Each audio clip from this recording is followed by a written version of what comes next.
Hey, it's Dr. Pedram Shojai, founder of well.org. We bring you the good guys, and here's another one for you. Ted Levinson is over at RSF Capital, which is the Rudolf Steiner Foundation. I love their work. They've been at it for a long time. What these guys do is they invest in socially just causes. They invest in companies that are helping make a difference in our world.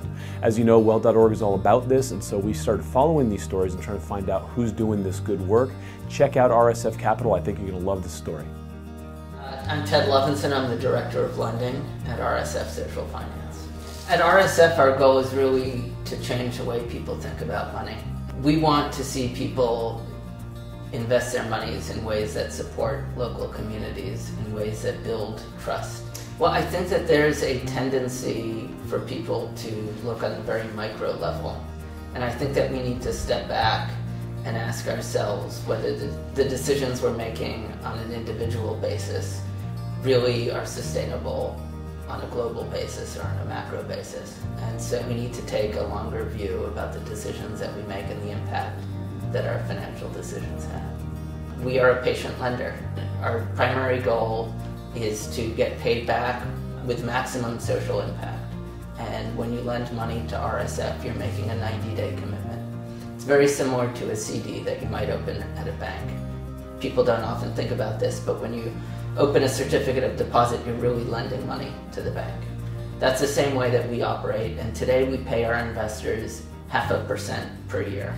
A pretty modest amount, but it's comparable with and actually higher than what most banks pay today. Since 1984, we've always returned principal and interest to our investors.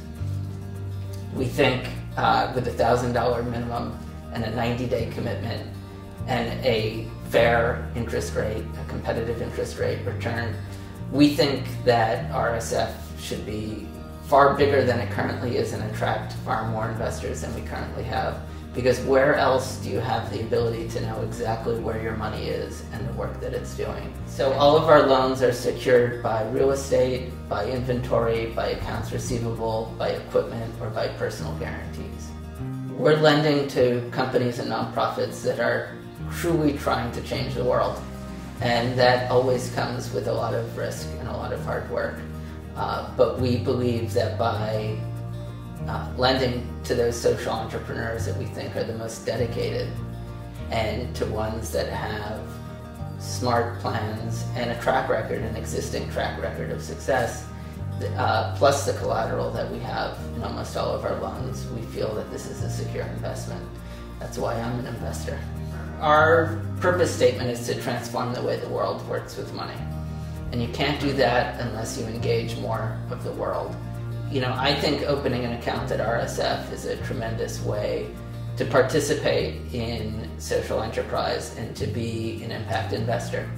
You know, we at RSF, we try to lead by example, and we think that finance can be regenerative rather than disruptive and extractive.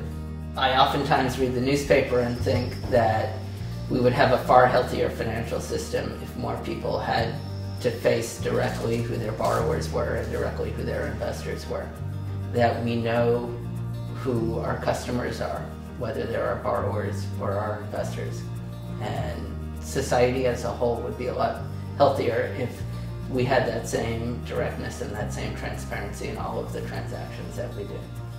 It's far easier to take advantage of somebody you've never met.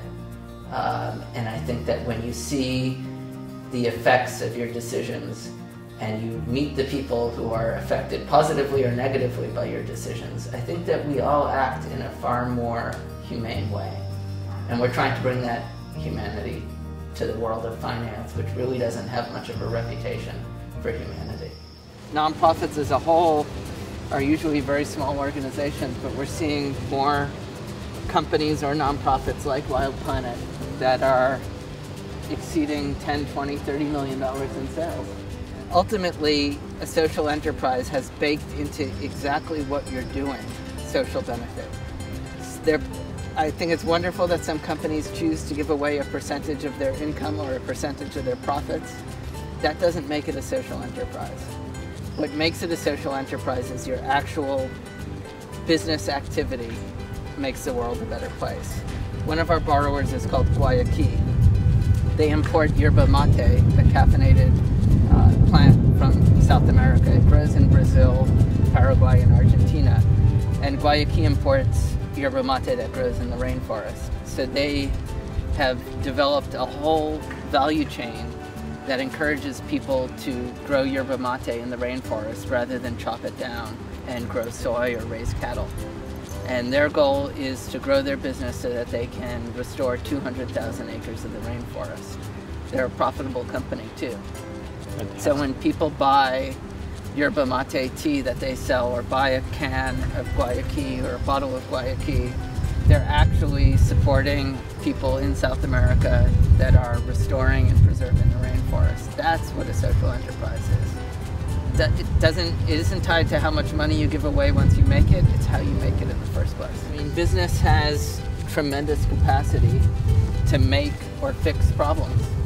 And I think the remarkable thing is that there's so many people that would refuse to buy food that supported monoculture, and yet through their investments, whether they know it or not, they're probably supporting monoculture. They're probably supporting sweatshops. They're probably supporting things that they find morally reprehensible, much of it simply because we don't have transparency.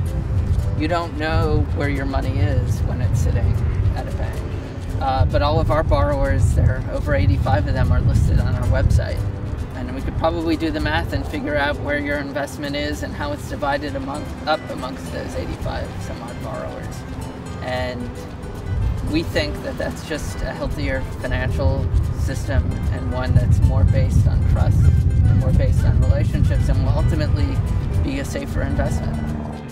The future is very bright. I think that we started almost 30 years ago doing this work, and for most of those 30 years we were so far ahead of society that we had limited business, and now I feel like there's a great wave of new enterprises coming to the market, and we intend to continue to innovate, but I also see just a growing market of organizations that will be eligible to borrow from RSF.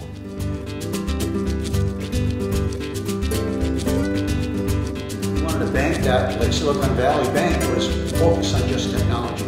So he kind of designed New Resource Bank, just designed a company.